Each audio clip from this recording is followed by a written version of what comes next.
Welcome to Wrestle 21, where today we share 21 thoughts on the May 24th, 2025 edition of Saturday Night's Main Event. Number 1, thumbs up for the nostalgic opening. The Saturday Night's Main Event intro was 1,000 times better than what we usually see on Raw and SmackDown. Nowadays, WWE's weekly shows begin with an underwhelming aerial view of the arena, before a commentator provides a weak narration of superstars walking through the backstage area. By contrast, Saturday Night's Main Event kicked off with an upbeat 80s soundtrack, followed by pyro firing out of the ring towards Damian Priest and Drew McIntyre's steel cage. It made a nice change from the tedious Raw and SmackDown intros. Number 2, Bronson Reed versus CM Punk is perfect. The first match saw Braun Breaker and Seth Rollins defeat CM Punk and Sami Zayn after the returning Bronson Reed sent Punk through a barricade at ringside. Reed's feuds with Rollins and Braun Strowman in 2024 took him to the next level, and I really believe his barrage of tsunamis only work if he targets someone on the roster with some name value. And they don't get much bigger than Punk right now. Win or lose, Reed's star will only rise if he works with Punk.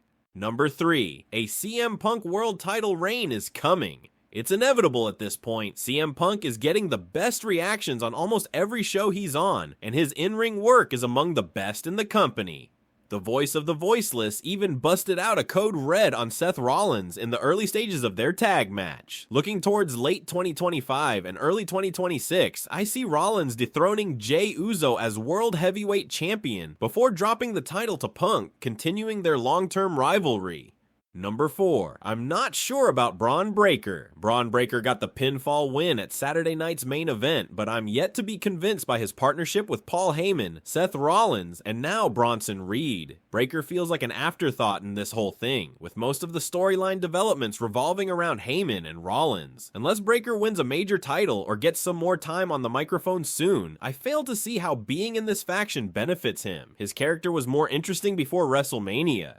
Number 5, too many adverts. By match 2, I was already getting tired of the adverts. It's kind of frustrating watching Raw and SmackDown with adverts every 10 minutes, but at least we don't get breaks during premium live event matches. Saturday Night's Main Event was a mix of the two, meaning we still got frequent adverts, even while in-ring action was still going on. This was a TV special, so I totally get it, but it obviously hurts the viewing experience. Number 6, Chelsea Green's booking is weird. Chelsea Green failed to regain the Women's United States Championship from Zelina Vega in the second match. Despite being a heel, Green became one of the most popular wrestlers in the women's division heading into WrestleMania, yet she was staggeringly left off the show. At Saturday Night's Main Event, she lost in surprisingly clean fashion against Vega, which almost certainly means her pursuit of the Women's United States Championship is over. Number 7, what's the use of Alba Fire and Piper Niven? When Alba Fire joined forces with Chelsea Green and Piper Niven, it seemed obvious to me that Fire was going to help Green cheat her way to many more successful title defenses. Instead, Green lost her gold to Zelina Vega shortly after Fire became a member of the group, and she looks less of a threat now than she did before linking up with Fire. Long term, I see Green breaking out on her own, with Fire and Niven maybe betraying her to focus on being a tag team.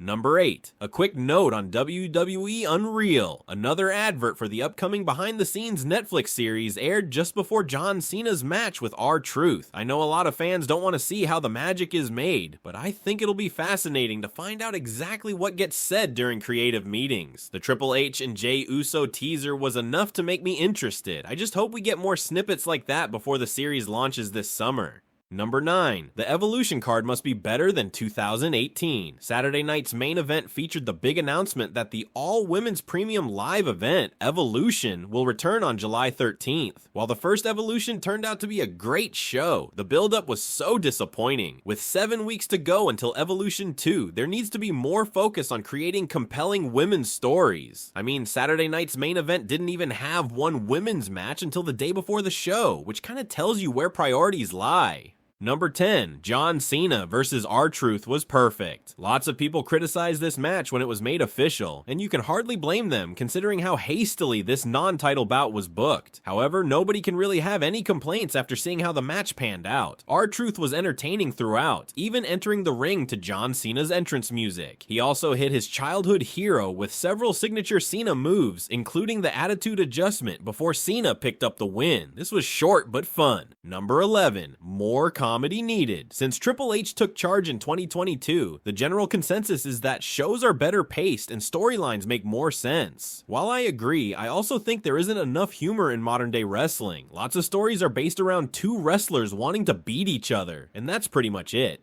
This match with R-Truth made for a pleasant change. We don't need to see stuff like this every week, but comedic matches every once in a while wouldn't hurt. Number 12, John Cena's heel voice. After beating R-Truth, John Cena had a brief interaction with Jey Uso backstage. Cena seemed to take delight in the possibility that Logan Paul could capture the World Heavyweight Championship from Uso later in the night, something that would help his mission to ruin wrestling. Honestly, I found this segment a bit odd, particularly Cena's robotic heel voice.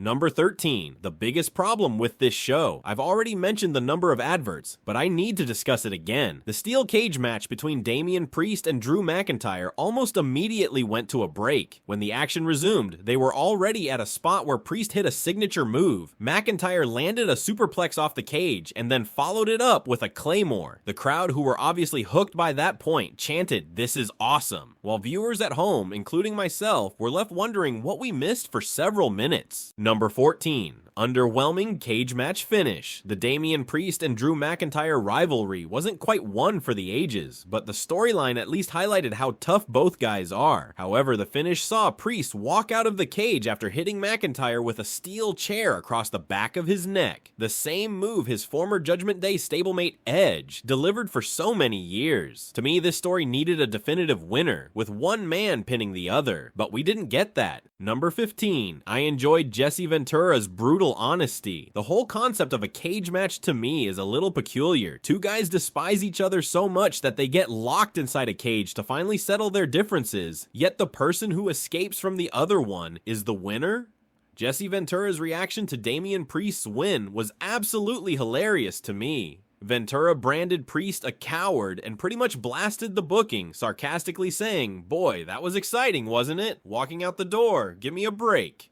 Number 16, Damian Priest needs a refresh. When Damian Priest won the World Heavyweight Championship, it felt like a classic case of the title making the guy rather than the guy making the title. After his title reign, which was better than expected, I thought he had greatly improved and would easily fit back into the world title picture. Now though, I'm not so sure. The Archer of Infamy has lost some momentum recently, despite beating Drew McIntyre, and I think he needs something completely new.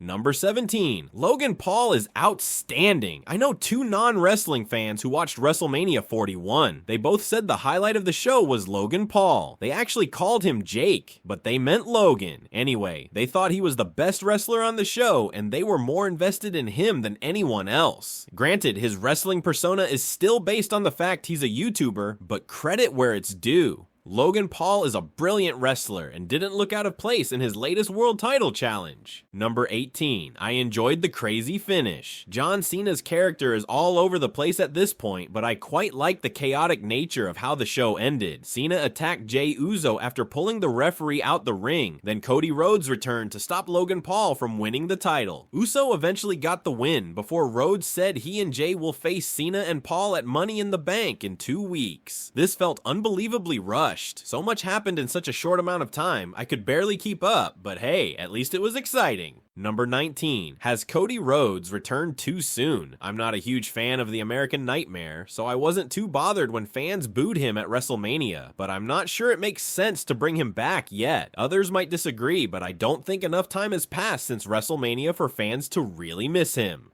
The longer time went without Rhodes appearing on TV, the more fans would have craved his return. Give it a couple of months and I think fans will boo him again, but we'll see.